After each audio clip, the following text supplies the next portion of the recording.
Salam alaikum Bouba Fane. Bon, il y a un Malik qui a fait du mambado là. Ah, regarde, il y avait comme il veut toi ou là quoi. Donc, béga là de. Donc, on a voulu dire Margot béga digi Sénégal là de, avec digi Côte d'Ivoire là de. Nous nous t'adorons de Margot Malik frontière de tous les nuits. Hein, ni bien non tu vis bien. Béga là de, ah là de. Donc voilà. Asimi, tout dougu to bégu jara n'y va la investisseur ou mina toi ou mina djien moko bem na wa dougu be développement na. Ah, il se rend compte que c'est mal ati donc il y a non la population il y joueur ou tout le monde est accueillant donc fi était fait ka buka dugu la quoi ha re hala je ya ni a fait dugu do re donc be galon te malé on dron ko ça ne va pas et Sénégal ça ne va pas ko di bala be mana donc voilà begal naje donc on a la bi direct amina ndado sujet mina kosebe o ye ou yongule ka message do fonye suma jep malais munu be jisara bon chômage directeur yere na mo sebe ba nga foli bi dara mais peuple ka haké donc no yoro sira amanda do la quoi bon yoro da nga jaga sirgi jabati la mais Moussa Diawara fasada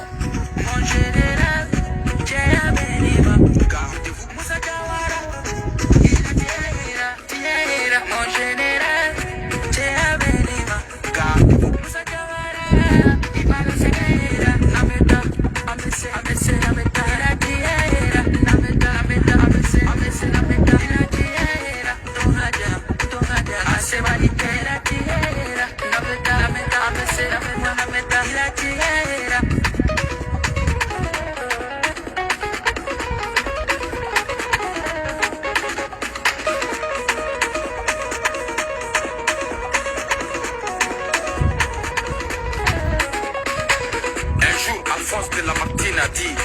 un seul être vous manque et tout est dépeuplé. Tumanité ni ededo, Jawara, Emiya, Enimati, Abekera Mina, Kakaka, Kepumi, Jawara.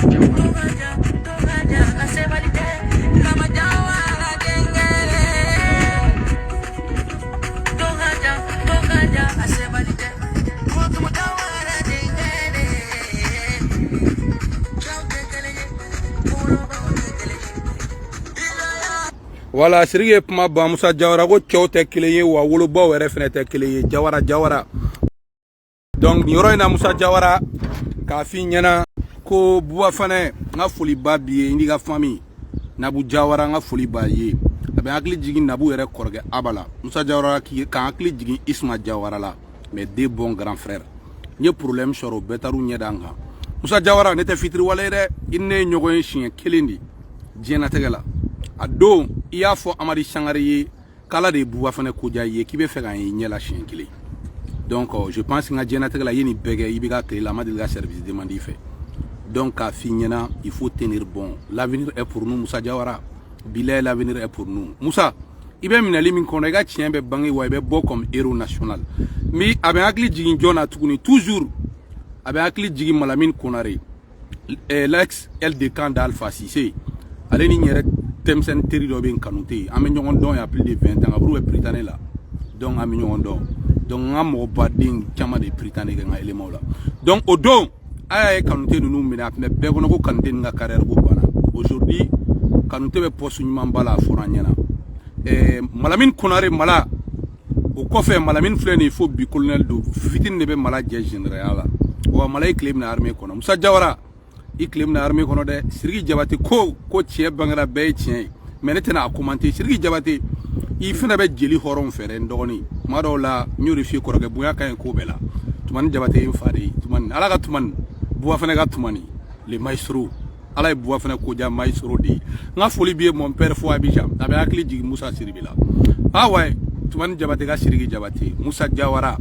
shop Moussa Diawara i claim na le croire de wala i claim na Maligo la bze tien bebe ga bangi Moussa Diawara c'est vrai we galon ta dila fali pouba ki gogo amogo ye fali pouba nana mal anniversaire mondial mais Moussa Diawara ta ga di bumogo bogotigunu ma de amadi tane Moussa Diawara ma wardi bumogo bogotigunu ma ga ubla ko la de nga Moussa Diawara la be tien bangi Moussa Diawara e borin e kofe sa min kera civil ni armenia franyo amadil ga ke régime civil pouvoir civil clé donc Moussa Diawara tient yera mais le dossier Birama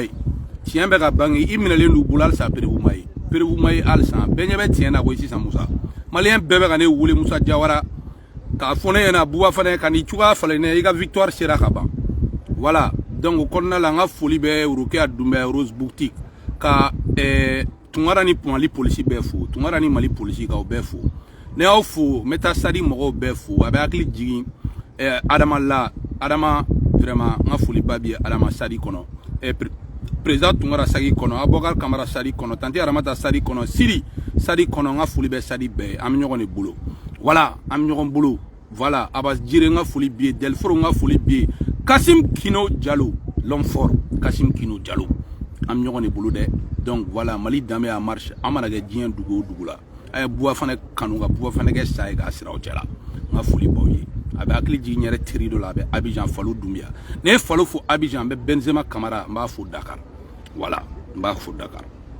bi maliyɛn caman ye n wele n ye appel caman sɔrɔ ko SOMAGEP ye dɔ fara prix kan donc le directeur de SOMAGEP Dramane c'est un jeune vraiment compétent donc Dra ne bɛ fɛ i ka bɔ maliyɛnw tɔgɔna dɛ min farala taxi kan i k'a yira maliyɛnw na ni ne farala taxi kan kun jumɛn na i y'a fara taxi kan ani taxi yɔrɔ bɛ yen ani kun jumɛn na prix fana augmentera fo tan parce que ne y'a fɔ maliyɛnw ye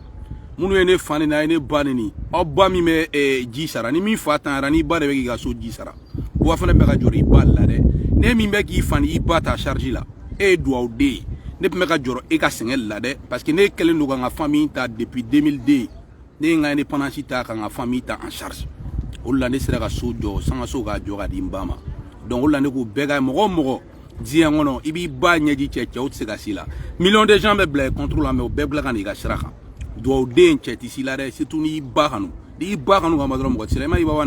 Iba Wane ye so jɔ faden kɛnɛ kan Iba Wane y'a ba kanu i ma Iba Wane bɛ kuma a tɛ siran a b'a kuma min y'a jɛ ala yɛrɛ tɛ se k'a janfo la donc n'i ba ɲɛji cɛ cogo dɔ la dɔrɔn i bɛ se ka kuma cɛw ɲɛna cɛw tɛ se ka si la Sambu Sanberi Danbele a ye video bila groupe bɛɛ kɔnɔ n ka page minɛlen don donc vraiment k'a fɔ maliyɛnw ye u ye n wele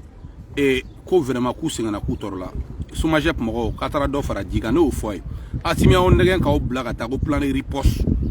a y'aw bila ka taa embargo la a kɛra problème ye donc maliyɛnw a gɛlɛyara dɛ donc u bɛ ka wari in ta o de poche kɔnɔ sisan u ma sɔn ka dɔ b'u sara la u ka sara wari u bɛ k'a ta o de poche kɔnɔ u b'o ta ni EDM sira ni impôt sira ninnu ni douane sira ninnu donc ne delila k'o fɔ aw ye wari in bɛ bɔ poche kɔnɔ o de ye ka dɔ fara douane prix ni fɛnw kan dɔ bɛ fara produit kan a bɛ fara carburant ni fɛn ninnu kan a bɛ fara SOMAGEP kan a bɛ fara courant ni fɛnw kan peuple de b'a bɛɛ sara olu ma dɔ b'u sara la avantage ninnu olu t'a ni si gɛlɛya dɔn u tɛ ji sara u tɛ courant sara donc u y'aw nɛgɛn k'aw bila sira jugu kan wa tiɲɛ bɛɛ bɛ ka bange tiɲɛ bɛɛ bɛ ka bange voilà Sidiki Diabaté i ni ce i yɛrɛ Musa Jawara ko la i ni ce i yɛrɛ Sidiki Diabaté ba musique donc voilà SOMAGEP ko la o tiɲɛ ka fɔ bɛɛ k'a faamu donc maliyɛnw an bɛna le maliyɛn dɔw ye écrit n tɛ fɛ ka video jan kɛ pour que a bɛ se ka ye groupe WhatsApp kɔnɔ ko spéculation foncière bɛ fan bɛɛ fɛ Asimi k'u bɛ ka fantanw ka dugukolo minɛ k'u bɛ ka fantanw ka dugukolo minɛ k'a di faamaw ma donc a tigi y'a fɔ n ɲɛna ko Bamakɔ périphérie kɔnɔ ko problème ba de bɛ yen bi ko Malikura k'o kɛra fantanw de ka ɲɛkumu kan ko fantanw k'u ɲɛ yɛlɛ Malikura bɛ ka décision ta k'a bɛ ka faamaw de encourager a bɛ ka faamaw de dɛmɛ a bɛ ka faamaw de ka faveur la ko k'o fɔ bɛɛ ye donc maliyɛnw de bɛ ka écrit inbox kɔnɔ problème b'u da la k'a fɔ n ɲɛna donc maliyɛn dɔ fana ye écrit o ko ko Buba je viens vous solliciter de l'aide surtout alimentaire pour les travailleurs de la Comatex donc ko Comatex mɔgɔw bɛ problème na ko kɔngɔ b'u la Choguel wari promesse ta u ye 600 millions o ma u ɲɛ la u t'a dɔn u bɛ balo cogoya min na surtout seli ɲɛkɔrɔla in na donc a bɛ hakili jigin roi 12 la ok y a pas de problème je viens manger tout de suite o bɛ hakili jigin jɔn a bɛ hakili jigin marakala dan kelen roi 12 ni tulo bɛ na Comatex mɔgɔw ko kɔngɔ b'u la dɛ donc n'a bɛ se ka balo min ci u ma seli ɲɛkɔrɔla in na k'u ɲɛji cɛ marakala dan kelen donc ala yɛrɛ b'aw fo Baroni Gambi voilà vraiment a ka kɛ malidenw mais parce que Asimi tɛna se k'a kɛ ka d'u ma Choguel tɛna se k'a kɛ ka d'u ma mamala n'a tulo bɛ n'a ye ɲɛwuma ɲin'u la Fatima Barika Mbit Hamudi jama jigi Fatima donc a tɛ hinɛ mɔgɔw la a ye hinɛ mɔgɔw la dɛ donc Comatex mɔgɔw n'a bɛ se ka taa dɔn min kɛ Comatex mɔgɔw ye Mali waritigiw ani saga sannaw minnu bɛ saga san ka di fantanw ma fisabililayi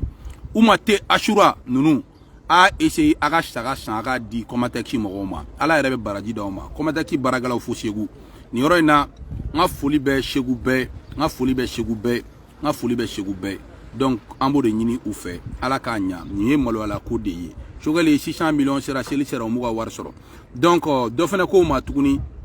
ko doyen do disparaît là tununa ni mogo min kera Gawsu Kulubali ka nouvelle promotion 2016 Gawsu Kulubali doyen de ka tununa de donc ni mogo sera Gawsu Kulubali ye fin donc ou ka autorité au signaler aka kola ala ka Gawsu Kulubali ye donc nan boro fene kono asimi militaire munun ko ku kara caporal ni sergent nye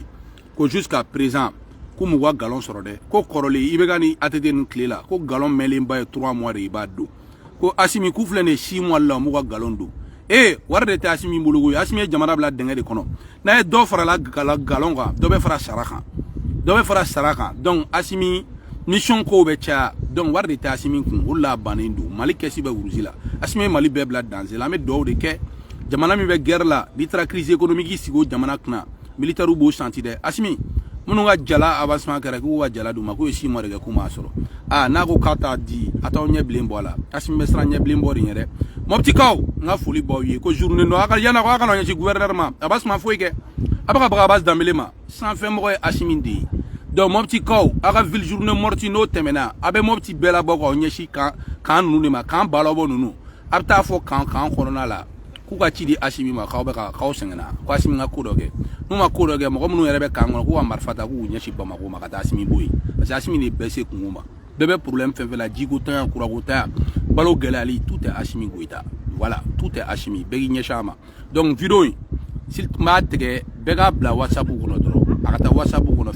facebook mina lendu a bla whatsapp de ko no dro be ma be yaku nga foli bi sabo sabir damele grand sœur safi nga foli bo be donc jonguda fofana voilà am ñogom bulu bega partager ala kan to ñoy merci